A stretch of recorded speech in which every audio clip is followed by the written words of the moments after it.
Masuk usia 40-an, ramai yang baru mula sedar dengan status kewangan. Bukan sebab gaji tidak cukup, tetapi sebab dulu tidak pernah ada perancangan kewangan. Ramai yang dulunya tenang dengan pendapatan tetap, hari ini mula terasa sempit. Bil bertambah, hutang menekan dan simpanan hampir tiada.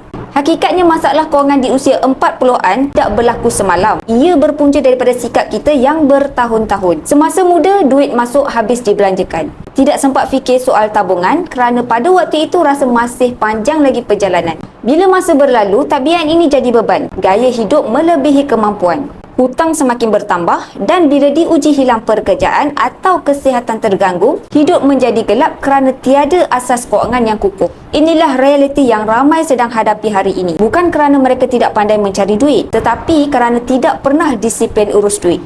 Usia 40-an bukan lagi masa untuk eksperimen. Jika tabungan belum ada dan hutang masih banyak, inilah masa untuk mula buat perubahan yang besar. Mulakan dengan asas. Pertama, simpan sekurang-kurangnya 10% pendapatan setiap bulan. Kedua, belanja selepas menabung, bukan menabung selepas belanja. Ketiga, elakkan hutang ansuran. Keempat, tambah ilmu kewangan secepat mungkin. 5, sertai circle yang betul iaitu circle yang bercakap tentang menabung, melabur dan membina masa depan. Keenam, setiap kali pendapatan bertambah, naikkan simpanan bukan gaya hidup.